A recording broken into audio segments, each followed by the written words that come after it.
Je suis ravi de vous dire bonjour à tous. Nous sommes arrivés au moment où nous allons pouvoir avancer dans l'enseignement, c'est-à-dire avec la parole du Père Yava et de Yahushua. Nous allons suivre le numéro 16 de l'enseignement pour aujourd'hui.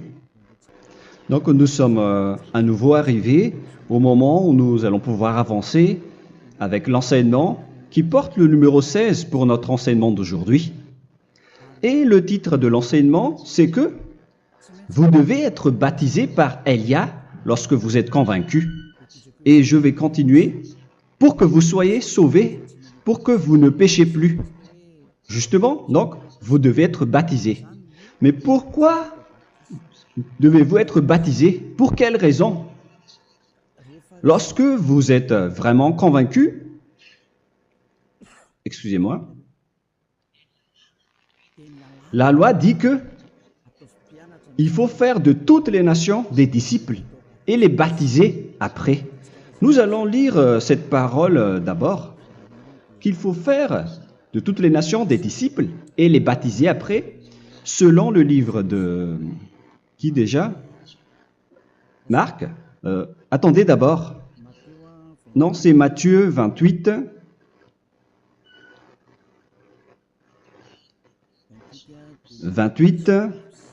Versets 19 et 20.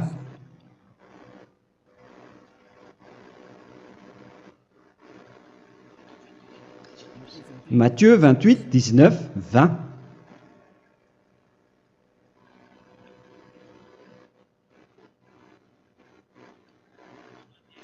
Allez, faites de toutes les nations des disciples.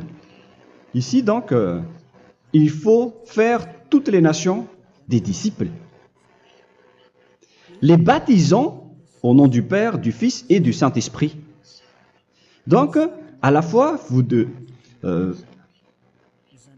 il faut les enseigner à observer tout ce que je vous ai prescrit. Donc, en enseignant une personne, c'est comme ce que Elia fait en ce moment. Après, donc, il faut baptiser cette personne qui est convaincue par l'enseignement. Donc, on ne doit pas baptiser une personne qui n'a jamais entendu cet enseignement. Voilà la première loi. Ce n'est pas logique de baptiser une personne qui ne connaisse rien de l'enseignement. Et après le baptême, l'enseignement continue encore, comme ce que Elia fait en ce moment. Il enseigne toujours, même les personnes baptisées. Donc, on continue toujours à enseigner. Mais le baptême est donc une loi, tout d'abord. Donc, une fois convaincu, vous devez être baptisé. Moi, je ne vais plus parler du sujet d'enseignement que vous connaissez déjà, parce que vous êtes déjà convaincu. Donc, si vous voulez être nettoyé, lavé de vos péchés, pour que vous ne péchez plus dans ce saint royaume où il y a Elia, alors vous devez être baptisé, car c'est une loi selon l'Acte des Apôtres 22:16. Pourquoi tardes-tu? Lève-toi, appelle son nom et sois baptisé. C'est dans Actes des Apôtres, chapitre 22, verset 16. Actes des Apôtres 22:16. Nous allons lire ensemble cette parole. Et maintenant, que tardes-tu? Lève-toi, sois baptisé et lavé de tes péchés en invoquant le nom de Dieu. Donc, une fois qu'une personne est convaincue de cet enseignement, comme vous qui m'écoutez en ce moment, la loi pour vous, c'est que vous devez invoquer son nom. C'est-à-dire que le nom est important pour répondre aux personnes qui disent que ce n'est pas le cas, en disant que si vous croyez, c'est suffisant. Sachez que c'est un enseignement du diable pour ceux qui disent cela. Au contraire, il faut invoquer son nom, car c'est celui qui invoque le nom de Yahva qui sera sauvé. On vous a déjà enseigné cela. Donc, il faut que vous vous levez, il faut invoquer son nom. Il ne faut plus attendre. Vous ne devez plus attendre ni hésiter. La loi vous dit, levez-vous. On vous dit aujourd'hui, on vous ordonne aujourd'hui de vous lever. N'hésitez plus. Et après, vous devez invoquer son nom en vous rapprochant du royaume de Yahushua, de l'église de Yahushua, d'appeler tous les responsables au téléphone, même pas au téléphone. Il faut directement assister à l'assemblée de Yahushua dans cet endroit, car il faut que tu te lèves et sois baptisé en invoquant son nom. Et c'est ici, à l'église de Yahushua, que vous devez invoquer son nom.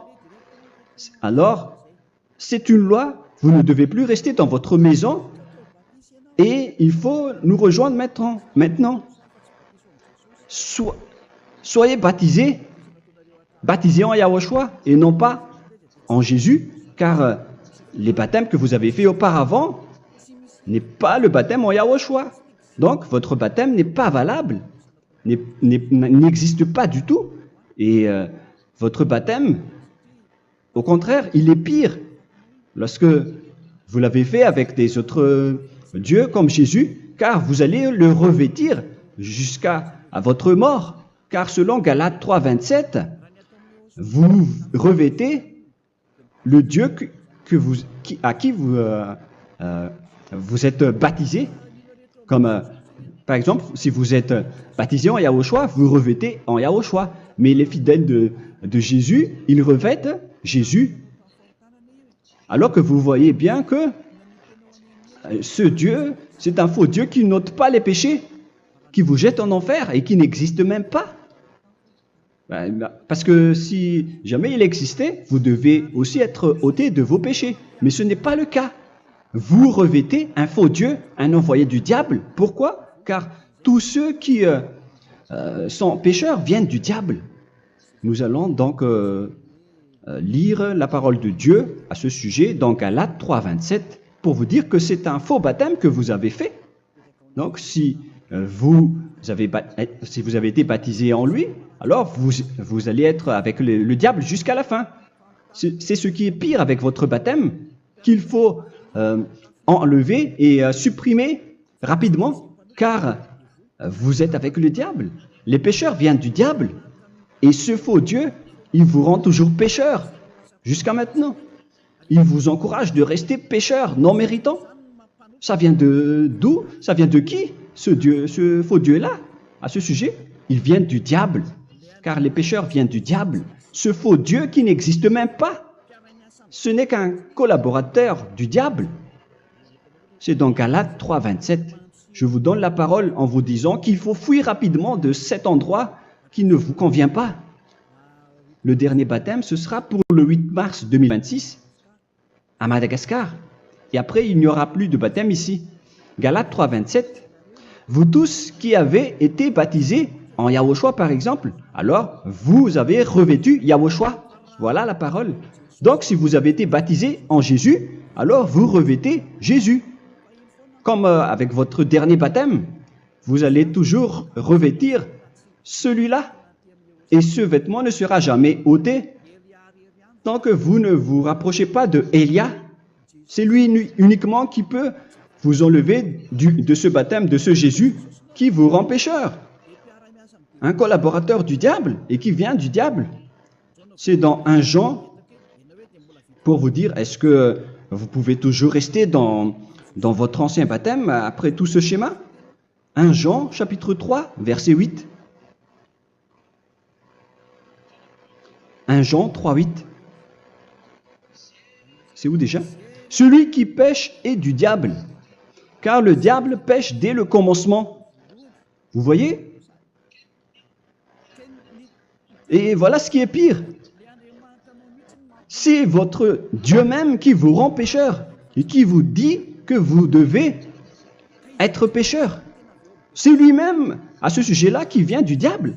C'est vraiment pire ce schéma, car il s'agit d'un envoyé du diable qui vient du diable. Un envoyé du diable. C'est-à-dire que ce schéma vient du diable. La parole est directe et droite. S'il n'est pas du diable, il vous aurait déjà il vous aurait déjà ôté de vos péchés. Mais ce sont les diables qui rendent pécheurs les gens, car ce sont les chefs du péché, les diables. La parole est claire ici, celui qui pêche est du diable. le fils du diable est du diable. Le fils de Dieu est un Dieu. Le fils de l'homme est un homme. Et celui qui vient du diable est du diable comme lui. Lui, il vous a rendu pécheur pendant plus de 2000 ans. Il vous a jeté en enfer. C'est pourquoi on vous dit de quitter cet endroit et ce Jésus qui sera toujours collé à vous, à votre corps, qui est enterré dans votre peau. Vous ne serez jamais débarrassé de lui tant que vous ne vous rapprochez pas de Élia pour être baptisé en Yahushua, pour que ce sale vêtement venant du diable soit ôté de vous et qu'après vous allez être revêtu d'un nouveau vêtement qui est merveilleux, qui est Yahushua. Alors choisissez votre vêtement.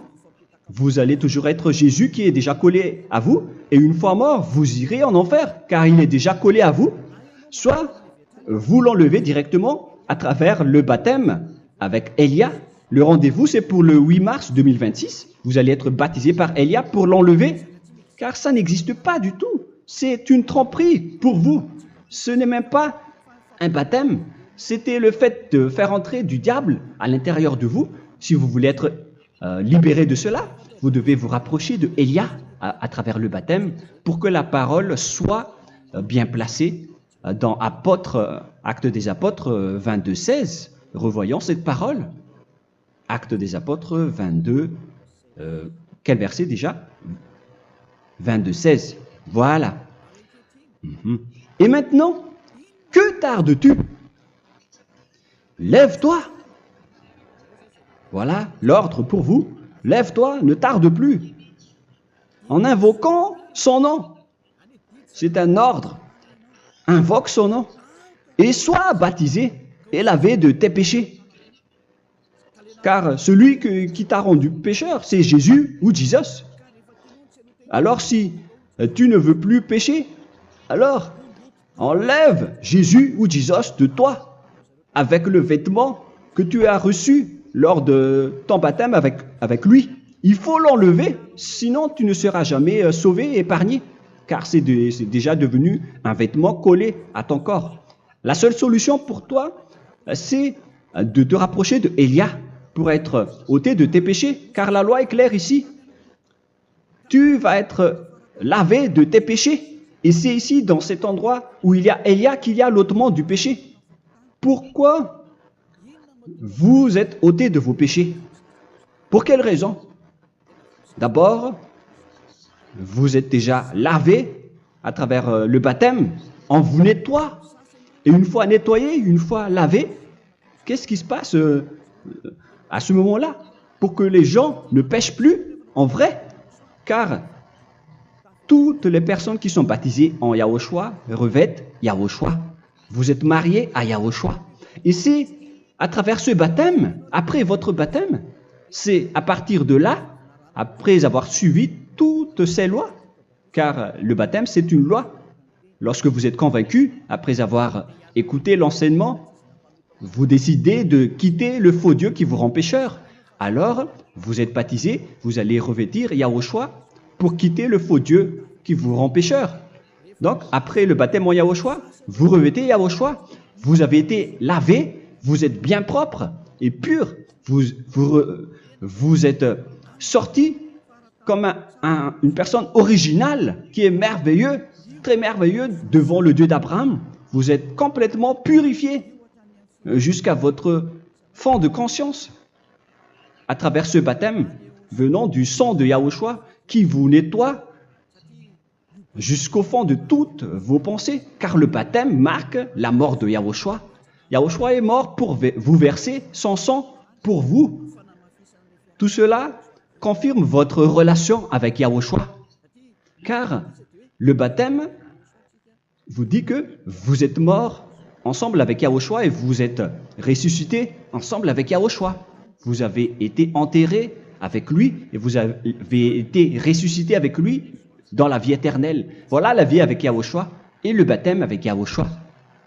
C'est pour montrer la bonté de Yahushua pour chacun de vous concernant cette merveille. Voilà le baptême, c'est la mort avec Yahushua. C'est pourquoi je vous ai dit, en même temps, c'est la mort pour vous. Et c'est aussi votre purification. C'est dans Romains, chapitre 6, verset 4.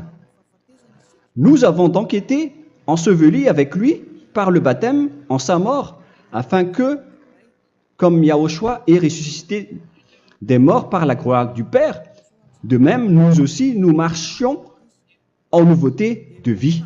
Donc, on était morts avec Yahushua à travers le baptême, et c'est après aussi que nous avons été ressuscités vers la nouvelle vie. Verset 5. En effet, si nous sommes devenus une même plante avec lui par la conformité à sa mort, nous le serons aussi par la conformité à la résurrection. Nous voyons bien ici que nous étions morts ensemble avec Yahushua à travers le baptême. Nous étions morts ensemble avec lui. C'est clair ici. On parle ici du sujet du baptême.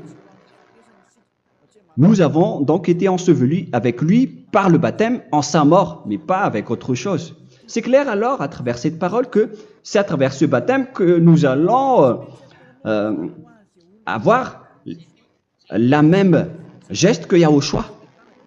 Donc si vous voulez être ôté de vos péchés, vous devez entrer dans le baptême. Et une fois baptisé, la personne est intégrée directement au ciel des cieux.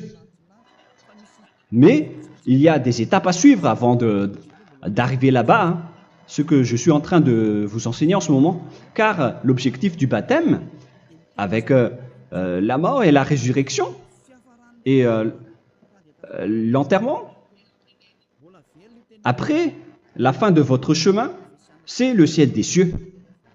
Et on parle de vous en tant que vivant. C'est dans Éphésiens chapitre 2, verset 6. Éphésiens 2, 6.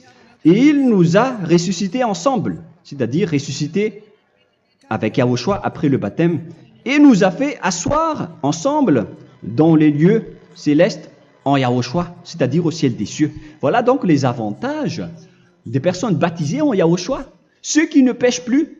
Et l'objectif, les excuses, l'objectif, c'est d'accomplir la parole de Yahushua qui a dit « Ne péchez plus ».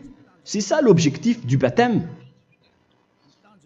Le baptême, c'est que vous n'allez plus jamais pécher. Selon la parole de Yahushua, qui se trouve où déjà? C'est dans Jean chapitre 8, verset 11. Jean 8, 11. Excusez-moi. Elle répondit, « Non, Seigneur. » Et Yahushua lui dit, « Je ne te condamne pas non plus. Va et désormais ne pêche plus. » Donc l'objectif de votre mort et de votre résurrection avec Yahushua, c'est d'arriver dans cet endroit où vous ne péchez plus. C'est la loi de Yahushua, la loi de la perfection que vous devez suivre. La finalité, c'est que vous ne devez plus pécher. C'est une loi incontestable, car c'est la justice en Yahushua. Il ne faut plus jamais pécher. Et c'est vraiment la vérité. Et il a même confirmé cette parole 2 fois, à 2 reprises, selon aussi Jean 5, 14, que nous allons lire également. Il a répété cette parole 2 fois. Depuis, Yahushua le trouva dans le temple et lui dit, « Voici, tu as été guéri. Ne pêche plus. » Excusez-moi. Ne pêche plus, de peur qu'il ne t'arrive quelque chose de pire. Donc, il ne faut plus rappeler vos péchés, sinon le pire va vous arriver. Et vous voyez, vous, les personnes pécheurs qui m'écoutez en ce moment, où est votre finalité? Est-ce que c'est bien? Réfléchissez.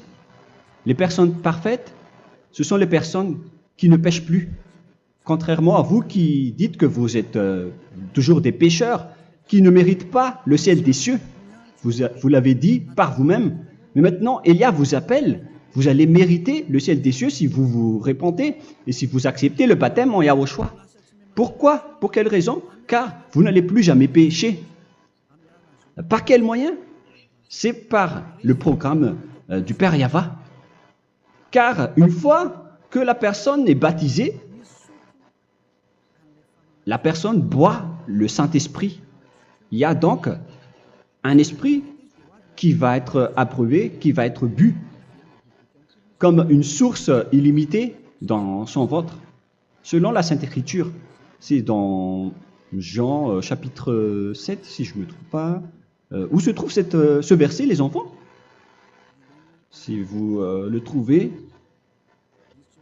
la parole qui parle de la source qui est illimitée, c'est dans Jean 7, 37 que nous allons lire ensemble. Le dernier jour, le grand jour de la fête, Yahushua, se tenant debout, s'écria, « Si quelqu'un a soif, qu'il vienne à moi et qu'il boive. » Verset 28. « Celui qui croit en moi, des fleuves d'eau vive couleront de son sein, selon, comme dit l'Écriture. » Il y aura donc de l'eau vive qui couleront dans son ventre. Verset 39. Il dit cela de l'Esprit qui devait recevoir ceux qui croyaient en lui, car l'Esprit n'était pas encore, parce que Yahushua n'avait pas encore été glorifié. On reçoit donc un Esprit venant de Yahushua pour ceux qui le croient et qui sont baptisés.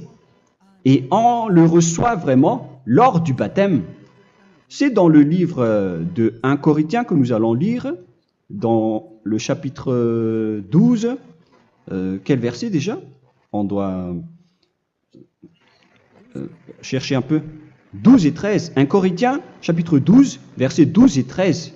Car comme le corps est un et a plusieurs membres, et comme tous les membres du corps, malgré le nombre, ne forment qu'un seul corps, ainsi en est-il Yahushua.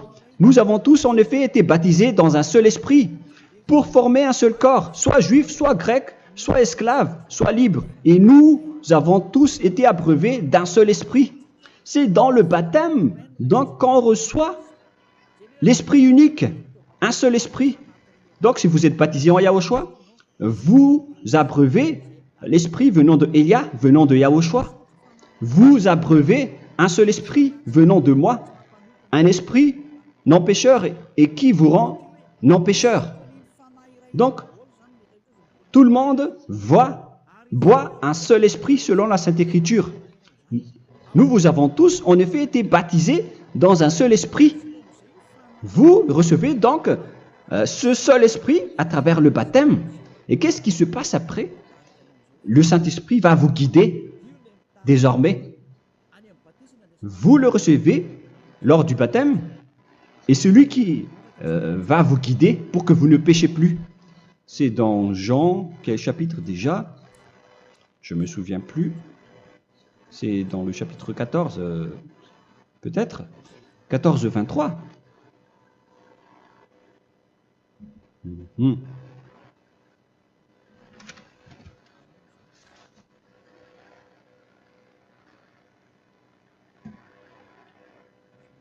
Où il est passé déjà? La parole qui parle de l'esprit qui nous guide. Mais je ne me souviens plus lorsqu'on en a besoin. Où est cette parole, les enfants? Où se trouve cette parole? Oui, c'est 14, 26. Jean, chapitre 14, verset 26. Mais le Consolateur, l'Esprit Saint, que le Père enverra en mon nom, vous enseignera toutes choses et vous rappellera tout ce que je vous ai dit. La parole de Dieu précise bien ici que le Saint-Esprit, qui est le consolateur, à la fois donc il est consolateur, il est envoyé par le Père en mon nom, il vous enseignera toutes choses et vous rappellera tout ce que je vous ai dit. C'est le Saint-Esprit donc qui vous enseigne, qui vous guide avec toutes les choses que vous avez besoin dans votre relation avec Yahushua. C'est lui qui est le vrai enseignant, le vrai guide, qui vous guide dans votre chemin. C'est dans Jean 16, 13, peut-être. C'est dans Jean 16, 13 que nous allons lire ensemble. Quand le consolateur sera venu, l'Esprit de la vérité, il vous conduira dans toute la vérité. Il vous conduit, il vous guide, il vous enseigne en même temps. Et à quel moment vous allez faire du mal à ce moment-là? Car en tant que consolateur, il vous frappe, il vous gronde. Il vous gronde à travers votre esprit, à travers votre conscience. Et c'est vraiment dur. Hein. Il vaut mieux être attrapé par un taureau que d'être attrapé par sa conscience. Donc c'est à travers votre conscience qu'il vous guide. Mais si vous ne voulez pas être consolé ni conseillé, si vous ne voulez pas être corrigé, vous revenez vers le mal, 7 fois plus de mal. C'est pourquoi les gens quittent Yahushua, car ils ne veulent pas être consolés et guidés par le Saint-Esprit venant de Yahushua. C'est pourquoi les gens quittent et abandonnent Yahushua, car ils veulent toujours continuer à faire du mal. Mais si une personne veut vraiment être avec Yahushua, avec son cœur, cette personne ne sait plus faire aucun mal. Il ne sait plus faire ça, car elle est déjà guidée par le Saint-Esprit. Quels sont alors les fruits du Saint-Esprit, le résultat du Saint-Esprit avec une personne? Mais le Saint-Esprit existe bien, ainsi que ses résultats. Voilà. Nous allons voir d'ailleurs les fruits du Saint-Esprit.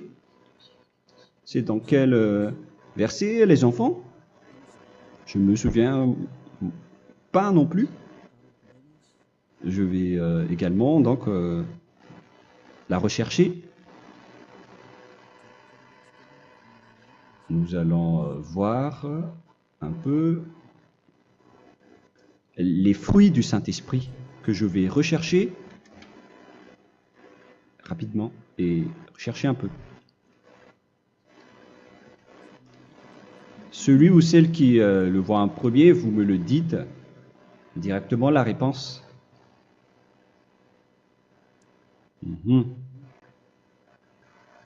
Comment? Galates 5. Galates 5. Nous allons lire à partir du verset 19 et 20.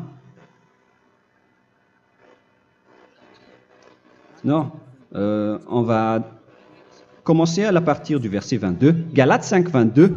Mais le fruit de l'esprit, c'est l'amour, la joie, la paix, la patience, la bonté, la bénignité, la fidélité. Vous voyez, vous marchez dans la droiture et dans la vérité directement. La douceur, la tempérance, la loi n'est pas contre ces choses. Vous voyez, les gens ne vont plus dans le mauvais sens. Mais les gens qui n'ont pas le Saint-Esprit, voilà ce qu'ils font. Dans le verset 19 et 20. Or, les œuvres de la chair sont manifestes avec les personnes qui n'ont pas le Saint-Esprit, qui sont guidées par la chair. Ce sont l'impudicité, l'impureté, la dissolution, l'idolâtrie. Vous avez tous fait cela. La magie, les inimités, les querelles, les jalousies, les animosités, les disputes, les divisions, les sectes. Verset 21, l'envie, l'ivrognerie, vous qui êtes ivrognes, qui fréquentez les boîtes de nuit, qui dites toutes sortes de gros mots, les excès de table. Et cette parole vous convient, vous concerne même, vous qui m'écoutez en ce moment. Et je vous dis, comme je vous ai déjà dit autrement, celui qui fait cela n'héritera pas le royaume de Dieu, c'est-à-dire vous n'entrerez pas au ciel des cieux. C'est valable pour vous les pécheurs. Vous pouvez vous mesurer par vous-même, vous qui êtes avec Jésus ou Allah. La parole est claire pour vous, vous n'irez jamais au ciel des cieux. La question qui se pose, où est alors votre espoir, vous qui allez prier? Car la parole de Dieu vous lit déjà votre finalité. C'est la parole du Dieu d'Abraham qui a engendré Yahushua, son fils. Voilà la loi qu'il a dit aux apôtres. Les malfaiteurs n'iront jamais au ciel des cieux. Mais pourquoi vous allez encore rester là-dedans? Pourquoi ne pas rejoindre Élia pour être purifié et lavé? Rapprochez-vous d'Élia pour que votre esprit soit sauvé. Le dernier baptême aura lieu pour le 8 mars 2026. N'attendez pas ce dernier jour. Dès maintenant, inscrivez-vous votre nom dans le baptême si vous ne voulez pas être jeté en enfer. Mais si vous voulez être jeté en enfer, alors tant pis pour vous. Alors que vous avez peur de mourir, et vous allez chez le médecin lorsque vous êtes malade, vous avez peur du feu de charbon, alors que ce n'est qu'un petit feu de charbon. Là, on parle de l'enfer. Hein. Alors, il faut bien réfléchir et soyez bien conscients. Voilà donc le sujet du Saint-Esprit. Maintenant, nous allons lire le livre des Éphésiens. Éphésiens, chapitre 4.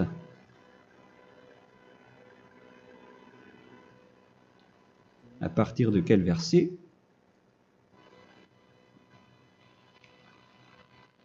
Allons-y. Je dois relire un peu car il y a plusieurs paroles ici. Moi, je vais vous sortir la parole qui dit que les personnes en Yahushua ne font plus aucun mal. Ah, où il est passé déjà? Ah, je l'ai perdu. Attendez d'abord. Donc, Éphésiens.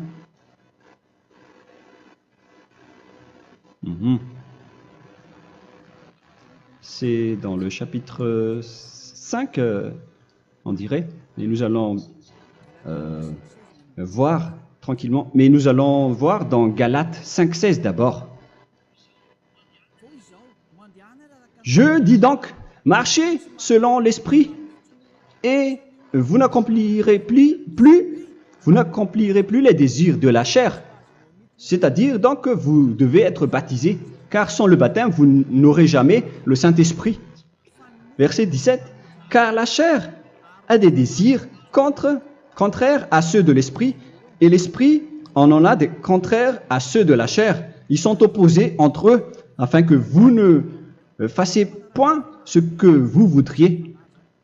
L'esprit et la chair s'opposent toujours. Alors il faut suivre l'esprit maintenant pour aller au ciel des cieux. Et voilà donc la suite de la parole. Éphésiens 4:21. Si du moins vous l'avez entendu, et si vous, conformément à la vérité qui en est en Yahushua, c'est en lui que vous avez été instruits à vous dépouiller, eu égard à votre passé, du vieil homme qui se corrompt par les convoitises trompeuses, à être renouvelé dans l'esprit. Donc l'esprit travaille et va dans votre conscience et dans votre intelligence et à revêtir l'homme nouveau créé selon Dieu dans une justice et une sainteté qui produit la vérité. Le Saint-Esprit donc vous rend droit pour que vous ne soyez pas dans le mauvais chemin et il vous guide dans la justice et dans la vérité. Voilà directement pour les personnes en Yahushua. Et c'est quoi la suite? C'est pourquoi renoncer au mensonge. Il ne faut plus mentir. Même dans les 10 commandements, ils ont dit ne mentez pas. Mais c'est juste une parole. Mais les gens, lorsqu'ils sont pressés, ils font des mensonges. Mais pour les gens en Yahushua, ils renoncent directement au mensonge. Et que chacun de vous parle selon la vérité à son prochain. Car nous sommes des membres. Nous sommes membres les uns des autres. Si vous vous mettez en colère, ne péchez point. Que le soleil ne se couche pas sur votre colère. Voilà toutes les lois de Yahushua qui sont guidées, qui sont ordonnées par le Saint-Esprit. Alors, ne donnez pas accès au diable. Ne mettez pas le mal dans tous vos chemins. Il faut rester sainte, vraie et parfaite. Que celui qui dérobait ne dérobe plus. Il ne faut plus donc dérober les choses. Et il ne faut plus donc voler quelque chose. Mais quelle est la parole du Père Yahweh et de Yahushua? Mais plutôt qu'il travaille en faisant de ses mains ce qui est bien pour avoir de quoi donner à celui qui est dans le besoin.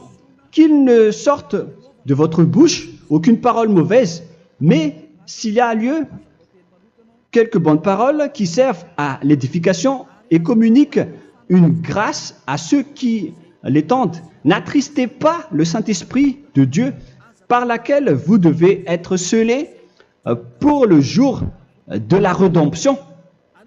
Il faut toujours laisser le Saint-Esprit vous guider, ne l'attristez pas, sinon vous n'allez pas avoir la selle. À la fin des temps, à l'époque de Gog, on va vous donner le Saint-Esprit pour que vous soyez scellés. Donc c'est maintenant que vous devez déjà rendre content Yahushua. Ne laissez pas de mauvaises traces dans votre chemin et ramenez l'amour de Yahushua vers chacun de vous pour que vous soyez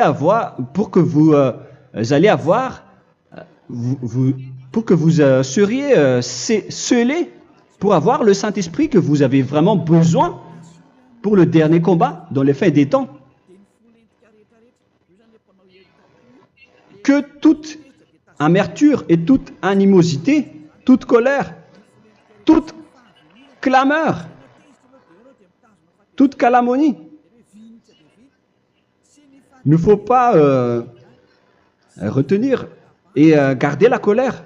Toute calmeur, toute calomnie et toute espèce de méchanceté, tout ce qui est rancune, ni rancœur. Il faut arrêter tout cela. Mais c'est différent de gronder une personne. On parle ici des personnes qui est en colère sans raison.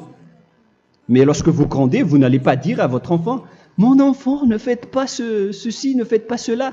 Au contraire, si vous faites cela, votre enfant va danser devant vous. Donc, voilà ce que je veux vous dire. Il faut que vous enlevez toute calomnie et toute espèce de méchanceté. Voilà donc les lois de Yahushua qui sont sorties à travers le Saint-Esprit. Moi, je vous donne des échantillons, mais ce n'est pas au complet. Hein.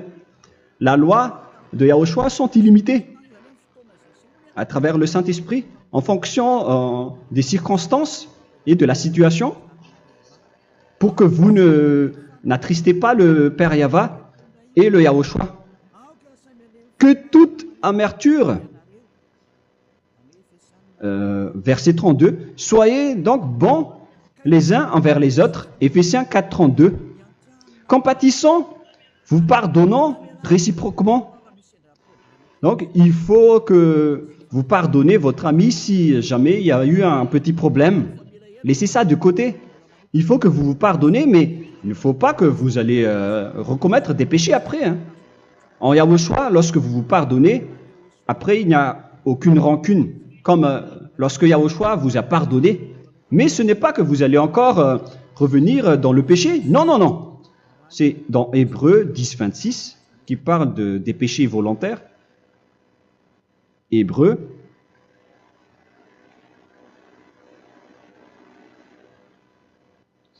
Hébreux chapitre 10. C'est bien ça, hein? Pour ceux qui s'en souviennent. Voilà, versets 26 et 27. Hébreux 10, 26, 27. Car si nous péchons volontairement, après avoir reçu la connaissance de la vérité, c'est-à-dire une personne baptisée en Yahushua, qui a été sanctifiée, rendue sainte, il ne reste plus de sacrifice pour les péchés, mais une attente terrible du jugement et l'ardeur du feu qui dévorera les rebelles. Donc, vous qui parlez que vous devez toujours commettre des péchés, voilà ce qui vous attend, parce que vous péchez volontairement.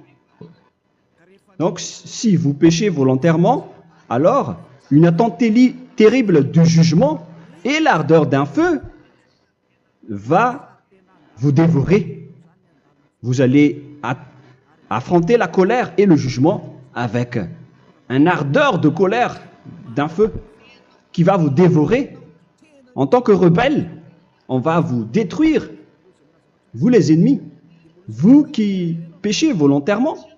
Est-ce que vous n'êtes pas encore conscient après cette parole? Vaut mieux être baptisé en Yahushua avec Elia, et après vous n'allez plus jamais pécher. Alors à vous de réfléchir, car on vous a trompé auparavant jusqu'à maintenant. On va revenir à la parole de tout à l'heure. Donc que chacun pardonne son ami et pardonnez-vous comme ce que Yahushua vous a pardonné. Voilà donc les personnes en Yahushua ne pêchent plus. Nous allons donc continuer avec le verset 5. Éphésiens chapitre 5 plutôt. Je vais encore continuer car j'ai besoin que vous l'écoutez. Éphésiens chapitre 5 verset 1. Devenez donc les imitateurs de Dieu comme des enfants bien-aimés et marchez dans la charité. Le fruit de l'esprit, c'est de l'amour, on vient de lire, à l'exemple de Yahushua qui nous a aimés et qui s'est livré lui-même à Dieu pour nous comme une offrande et un sacrifice de bonne odeur. Verset 3. Regardez ces lois. Que l'impudicité, qu'aucune espèce d'impureté et que la cubicité ne soit même pas nommée parmi vous, ainsi qu'il convient à des saints. C'est bien clair alors ici qu'il ne faut pas faire l'impudicité ou parler de tout ce qui est adultère, impudicité, qu'aucune espèce d'impureté, tout ce qui est impur, l'abomination, la profanation et tout ce qui parle autour de ce sujet, n'en parlez jamais. Et que la cupidité ne soit pas nommée parmi vous, ainsi qu'il convient à des saints, y compris l'impudicité, l'abomination. Même juste en parler, ce n'est pas autorisé. Vous voyez que c'est vraiment différent. Lorsqu'on est en Yahushua, la cupidité, c'est-à-dire parler dans le dos des autres, qu'on n'entende ni parole de déshonnêteté, ni des propos insensés, ni des plaisanteries, choses qui sont contraires à la bienséance, qu'on entende plutôt des actions de grâce, car sachez qu'aucune impudique ou impure ou cupide, c'est-à-dire idolâtre, n'a d'héritage dans le royaume de Yahushua et de Dieu. C'est-à-dire, il ne faut pas s'allier avec les malfaiteurs. Les enfants du mal, ne vous alliez pas avec eux. N'acceptez pas ce qu'ils font. Ne collaborez pas avec eux. Ne cachez pas le mal qu'ils font. Car sinon, directement, votre sainteté va être détruite. La parole est claire. Ne vous alliez pas avec ces derniers, car vous allez être le fils du mal, qui n'est pas dans la vérité. Verset 8. Autrefois, vous étiez ténèbres, et maintenant, vous êtes lumière dans Yahushua. Marchez comme des enfants de lumière, car le fruit de la lumière consiste en toutes sortes de bonté, de justice et de vérité. Voilà, lorsqu'on est avec le Saint-Esprit, on est toujours dans la lumière, dans la bonté et dans la justice. Il faut que vous pensiez à la volonté de Yahushua, à ce qui est agréable à Yahushua. Verset 11. Et ne prenez point part aux œuvres infructueuses des ténèbres, mais plutôt condamnez-les.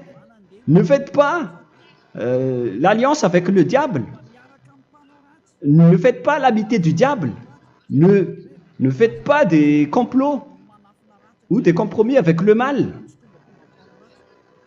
pour les cacher. Alors,